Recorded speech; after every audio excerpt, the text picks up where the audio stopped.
reason why I want to reach out to you is I had a lot of readers talk about you, and it seems like they're really excited about your campaign. You're challenging Governor Jerry Brown in California. First question is, what made you want to jump into the race? You know, I came to California with $300 in my pocket and a dream. I wanted to live the California dream, which is California was the freest, most prosperous state in the union, and we did it with a smile on our face. We did it with style. I mean, you could go from skiing to surfing in an hour and a half, and California is clearly, absolutely the most gorgeous state in the union. But with Jerry Brown at the helm, her personality just repels people, and I want my state back. I want that same opportunity for my kids. And right now in the California we're living in, that Jerry's policies have turned brown. I just don't see that my kids could duplicate that success and have that opportunity. So, you know, you're right, because California, one of the largest economies really in the world, and a lot of businesses are being attracted to, you know, what you guys can offer. But it seems like now there's a lot of businesses that are trying to escape. They're trying to escape the regulations and the high taxes. Can you tell us what's going on? Well, yeah, you hit the nail on the head. Businesses are trying to escape oppression, and people flee oppression. And the oppression in California, just because it's sunny and warm and gorgeous outside, the oppression is no less offensive to their sensibilities. And so they're hitting the highway and they're heading to places like Texas and, you know, Nevada and Arizona. Heck, some of them are probably going to the deep south, to South Carolina and Alabama and Georgia. Georgia's stolen half of our film industry, you know. They're calling themselves the Hollywood of the South. And, you know, California, we got a governor, he doesn't even fight. He won't even take on Rick Perry. When Rick Perry comes out here and goes to Haas Automation, the people make that incredible machine tool that's sold all over the country and all over the world. And he's willing to let that company just flee the state of California with all the jobs. You know, I talked to a lot of small business folks, people that make products in the U.S., which is becoming, you know, less and less. You know, all our manufacturing, I mean, not only is it leaving California, but it's leaving the U.S. And talking to a small business owner, he says OSHA is a big issue, like EPA. You never can keep up with all the new laws. When you do get the new law, you can't understand, you know, when you read it, you can't understand it. And so every so often, OSHA will come in, and I mean, there's, you know, these business owners are scared they're going to be shut down. Well, it's you know, so the regulations is almost, it's just squeezing the life. Not only are they afraid to be shut down, but every time they turn around, one of these agencies that has the right somehow to just walk into their business any time of the day or night and demand access. In one business I was at, a manufacturing business, they regulate anything to do with the air. So they will walk right past acetone to regulate paint thinner, because paint thinner's on their list. Well, if you tell them about acetone, they might add that. They're not worried about actual, you know, whether something's harmful or not. They're worried about whether or not they can increase their fiefdom and their power and their control. And so they walk for 6 years. They walk past this laser machine that this guy in his factory. Well, now they've decided to issue him a $3,500 permit to operate a piece of equipment that he owns outright, that he's operated for 6 years legally and lawfully without any incident of any kind, without any threat or danger to anyone. But now the government's become a threat to his business by literally stealing from him in order to keep a regulator, keep his paycheck going. And that's all it is. It's not about safety or anything else.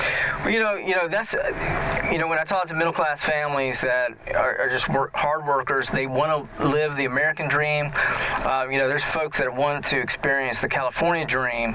What are you going to do, if elected, to change it? You know, I hear a lot of politicians, they say they're going to bring change, they're going to bring hope. And, you know, I even remember Arnold Schwarzenegger saying that, you know, he wants to reduce taxes, and then Jerry Brown makes all these promises. What makes you different? What is your big idea that you want to bring to Sacramento as governor, what will you do to create an environment where the California economy can thrive?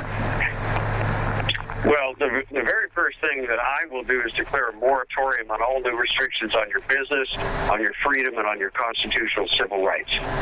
Period. The second thing is Jerry Brown used the bully pulpit to raise our taxes to rates that are so high that people like Rob Schneider, who texted me the day after the election, are talking about moving from California to Illinois. Now, I can live with people moving from California to South Carolina, but I can't live with them moving from California to Illinois. That's just offensive. I mean, you don't see the sun for 4 months in Illinois. I grew up in Michigan, so I know. Even though I was born in Atlanta, Georgia, by the way. But here's the thing. You can use that bully pulpit effectively on behalf of the people. The only thing is, you've got to understand that you're going to be hated by the political class. And the battle, you have to understand, when you go pick a fight, the battle is between the political class and the people. There's no Republicans, there's no Democrats, there's politicians, and then there's the people.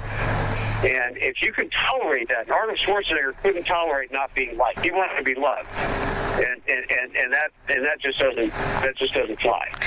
And I don't care about being loved. What I care about is getting my state back and increasing freedom for the people. You know, when you said that, it really brought attention a great governor. His name was Ronald Reagan, one of our presidents, and he actually said it's a similar thing. It's not really left or right. It's really about people that are on top that try to control everything, and then people like you and me, middle class, hardworking Americans that are trying to experience the American dream. And it seems like more and more there's a separation of government and people, and you can really see that with the whole civil liberties issue right now. NSA spying. You even have from Snowden leaks documents that say that they're going into companies like Dell and Apple, and they're tapping into some of those devices, spying on Americans without warrants.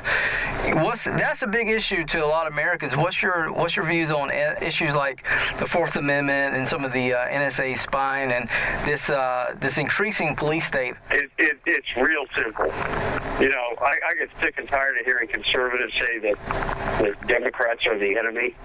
Democrats are not the enemy. Tyranny is the enemy of freedom. And when you see the tyranny that is being conducted through the NSA, through the IRS, and through all these unelected boards and commissions in California, that's the fight. And you know what's interesting about that fight is if you stand up and take a stand, for instance, I passed or presented a bill out here called the Liberty Preservation Act. It took a stand against the National Defense Authorization Act. And we're one of only 2 states in the whole country that stood up and said, look, not on our soil that will the federal government have the power to indefinitely detain people under the color of terrorism and, without a day in court. And what was interesting is that was a hugely unifying issue. And if you treat other people that you disagree with respect, and you bring an idea that's powerful, this is an American idea, which is that everyone deserves to stay in court, and that we don't want to give the government that much power because we don't trust the government. And so we had the Tea Party from Siskiyou County, that's part of the state of Jefferson, that wants to secede from California, standing side by side with the city council from Berkeley and the county supervisors of San Francisco County. We had the Tea Party standing next to the ACLU and Common Cause. And we had almost every single Democrat voted yes on my bill. It was unanimous in favor, except for one Republican who couldn't seem to understand the civil liberties and that he swore an oath to the Constitution, not to the government. So that's the fight. And you go fight that fight, and you'll find out something real interesting, which is That's an American issue. And you start unifying people as Americans, and they forget about all this nonsense about being Republicans and Democrats, because both of those parties have failed the people. And they have failed this country, and more importantly, they have failed the Constitution. Let's talk about another constitutional issue. Let's talk about the Second Amendment. There was an article about the CEO of Ruger, which is a great gun company. CEO says, look, they're running us out of California with all these new regulations on firearms. And bottom line is, we're trying to fight it, but, you're seeing these gun manufacturers and gun sales being limited and preventing Californians to really defend themselves. Fundamental right, Second Amendment. What's your thoughts on the Second Amendment? Well, the Second Amendment is 26 words that guarantee our freedom. A well-regulated militia being necessary to the security of a free state. The right of the people to keep and bear arms shall not be infringed. Those 26 words are an endangered species in California. They're trying to erase and dismantle the Second Amendment completely, and they've made tremendous headway. It's so dramatic that they passed so many laws this year, and a lot of them require you to buy a gun safe if you didn't already have one. One of the biggest gun safe manufacturers in the country was located in San Bernardino, California. They moved. At the time when their business is going to increase dramatically in the largest market in the country, they fled the market. And I talked to the owner of that company, and he said, we left because California lost the moral and ethical basis for its government, because it's now become the greatest threat to our freedom and our future. And that's how a lot of people feel. And you've got Jerry Brown, who is dumping violent predators onto the streets of our neighborhoods while trying to make it almost impossible to buy a gun. They want to turn you into a criminal. As a matter of fact, every gun owner in the state of California is probably violating at least 3 gun laws when they wake up in the morning. And by the time they have their lunch, they probably violated 3 more. When your government is turning law-abiding citizens into criminals and coddling the criminals and letting them out of the streets, when work doesn't pay anymore, but crime does, you have a recipe for tyranny. And that's all that is. And I believe that people will unite against tyranny in 2014 and unite against Jerry Brown, and they'll take a stand for freedom. Because the question in 2014 is not about whether we're going to be ruled by the right or left or caught in the crossfire. It's about whether we're going to stand up for right over wrong, and whether we're going to live free or abandon the principles and freedoms that we fought for in our first revolution. Tim, I want to ask you one more question, and this is pertaining to property rights. I know there's a big battle waging up in the Bay Area. Senate Bill 1, and a lot of people are worried about their property rights. Basically, that bill basically wants to set up non-elected authorities that have the power of eminent domain to confiscate, has the potential to confiscate property and to turn property into sustainable communities. It's been a big controversy in the Bay Area. I'm sure it's happening throughout, or there's people that are trying to attempt that throughout the state. What's your thoughts on that? What's your thoughts on protecting property rights? That's the biggest, part of the California dream and the American dream is to be able to own property. What's your thoughts on that? The right to own and control your own property is one of the most sacred tenets of freedom. Because when you control the land and you control your surroundings, then you're truly free. And we have a government in California that has embraced the idea that the government knows best. And, I guess they missed that whole part where the right to own private property was almost put in the Declaration in place of pursuit of happiness. And it's interesting that we equate the American dream, the California dream, with owning your own home. But you don't really own your own home in California. And in sections of California, like the Bay Area, there are supra-regional, governmental bodies that actually have more control, and they're completely unaccountable. They're unelected, they're appointed boards, and they will have the power under SB1 to determine whether or not your land is the most efficient use of that land. And if it's not, they can declare it blight. If you don't live close enough to public transportation, if you don't have enough units, living units on your property, they basically want to convert everything to stack and pack housing, but then they want to kick everybody off the rural land and drive them off the rural land by buying it up using this cap and trade money and then controlling the water rights. And they do all this through funneling the money through a secret corporation so nobody knows what's really going on. This is happening right now in the state of California. And this is the battleground, I believe, on which freedom ultimately will be fought, and it ought to be paid attention to every single person in this country, because if they're successful in literally depriving you of your property and the use of your property while taxing you out of existence, because they either levy a heavy tax on you or they just steal your property through eminent domain outright.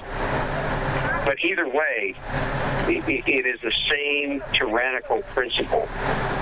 And this is a place that we have to understand what it is, and we have to take a stand against it. And it was laid out in 1976 or 7, I believe, at the UN. It's UN Agenda 21.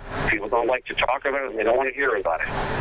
But that's where the plan was laid out, and it is a Marxist progressive scheme to deprive people of the right to own private property. As a matter of fact, on the floor of the California State Assembly, an individual rose and said that they considered the ownership of private property to be racist and to be a theft from the people. And that is the attitude of those who have power in California. Well, Jim, I want to give you the last word. For people that want to know more about some of the issues that you stand for, where can they go to find out or volunteer? Sure. It's electtimdonnelly.com. electtimdonnelly.com. And Donnelly is 2 N's and 2 L's. Okay. We've got a great Facebook page. You can email us, Facebook us. We're on Twitter. It's just @electdonnelly on Twitter and Instagram. Okay. And any last words you would like to tell the people in the state of California? Absolutely. Look, I am optimistic because I'm traveling in a bus all over the state, and I'm meeting with groups of people everywhere I stop.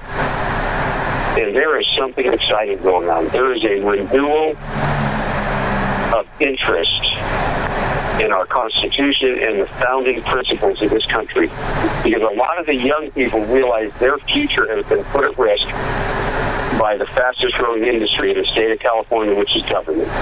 And that is unsustainable. So if we want to deal with unsustainability, let's shrink government, because they got to pick your pocket and keep it going.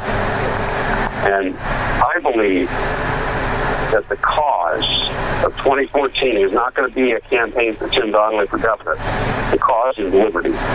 And I want to invite everyone to join that cause. And even if you're in another state, if you can donate a small amount a month, join our Patriot Club, $17.76 a month, you will help underwrite the Liberty Tour and campaign to restore our fundamental freedoms so we can pass them on to the next generation.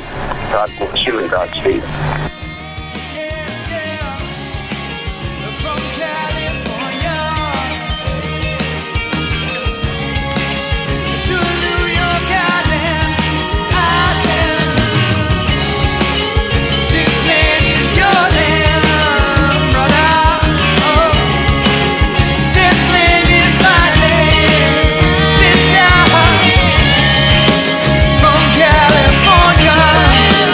Oh,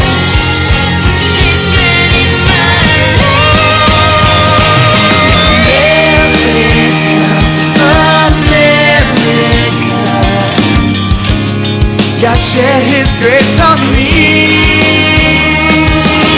Crowned like good.